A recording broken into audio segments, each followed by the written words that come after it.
It was an ordinary Tuesday morning at Jefferson Middle School, the kind of day when the hum of chatter filled the hallways, and the smell of pencil shavings mixed with cafeteria breakfast hung in the air. In Ms. Thompson's 7th grade class, students were settling into their seats, shuffling notebooks and whispering about homework. Among them sat Jamal, a quiet 12-year-old boy with wide eyes and a mind sharp beyond his years. Jamal had grown used to being overlooked, by teachers, by kids his age, sometimes even by the world. But today, fate would force everyone to notice him. Halfway through math class, the door burst open. A tall man in uniform stepped in. His badge gleamed, his holster weighed heavy at his side, and his presence sucked the air out of the room. He wasn't smiling. He wasn't there for a friendly visit. This was Officer Grant. "Where's Jamal?" His voice was sharp, cutting through the silence. The students froze.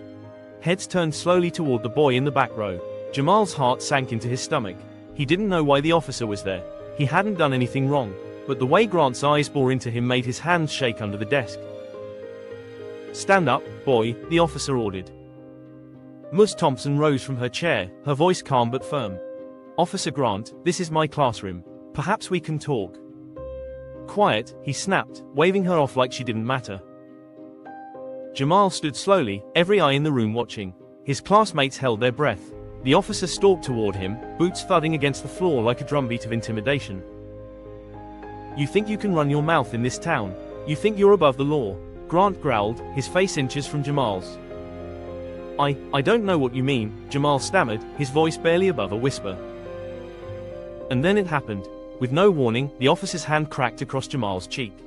The sound echoed in the room, louder than any lesson, sharper than any shout. Gasps erupted. One student dropped his pencil. Another covered her mouth. Jamal stumbled back, clutching his face, his eyes welling with tears, not just from pain, but from humiliation. Ms. Thompson's chair screeched as she stepped forward, fury flashing in her eyes. "That's enough." But the officer didn't back down. "This boy needs to learn respect," he said, as if nothing was wrong. "If his parents won't teach him, I will." The classroom was suffocating with silence. Jamal's classmates sat frozen, fear mixed with outrage. They knew what they saw was wrong, but who could stand up to a man with a badge and a gun? Ms. Thompson's hands trembled, but not from fear. From control. She glanced at Jamal, then back at the officer, her jaw tightening. She took a deep breath, and when she spoke again, her voice carried a weight that silenced even the trembling sobs in the back row. "Officer Grant," she said slowly, "you will not lay another hand on my student."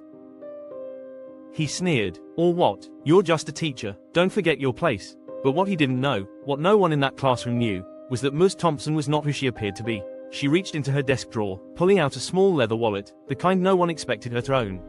She flipped it open, and the golden shield inside caught the light. Gasps filled the room. Officer Grant's smirk faltered. You're, he stuttered. "That's right," Ms. Thompson said, her voice steady. "Special Agent Rebecca Thompson, Department of Justice." The silence shattered. The students looked at her with wide eyes, realization dawning that their math teacher had just revealed a hidden life. "You've overstepped, officer," she continued, her tone cutting like steel. "And now, you're done." Grant's face drained of color, but he tried to recover, puffing his chest. You can't pull rank here. This is my jurisdiction." Rebecca stepped closer, her presence commanding in a way none of the students had ever seen. "Your jurisdiction ends the moment you abuse a child. And I've just witnessed enough to end your career." Jamal's heart pounded as he watched the power shift in the room. For the first time since the officer entered, he felt a flicker of safety. Grant's hand twitched near his belt, but Rebecca's voice cut through like a blade. "Don't even think about it. Backup is already on the way. You're finished." The sound of distant sirens began to wail, growing louder with every second. Jamal's classmates turned their heads toward the windows, their fear melting into awe.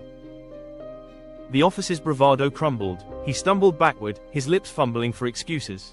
He was out of line. "I was just trying to save it for the investigators," Rebecca said coldly. Moments later, 2 uniformed officers burst into the classroom.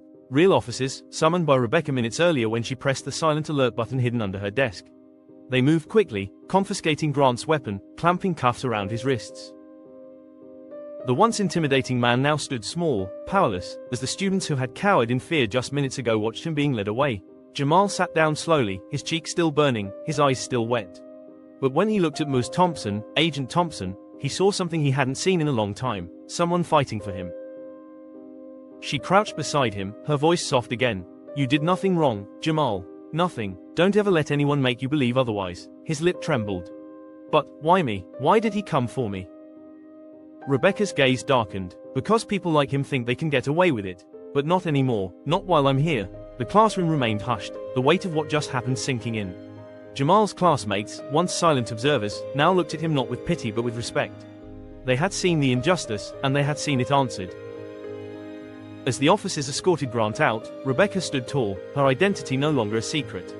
She looked at her students, her voice steady but warm. Class, today's lesson is simple. Never let anyone strip away your dignity. Not in this room, not in this life. And with that, the bell rang. But no one moved. They all knew this was a moment they would carry with them forever. For Jamal, the scar on his cheek would fade. But the memory of that day, the day his teacher revealed who she truly was, the day someone finally stood between him and injustice, would shape him for the rest of his life. And in that classroom, on that ordinary Tuesday that became extraordinary, the students of Jefferson Middle School learned that even in the darkest moments, heroes can rise in the most unexpected places.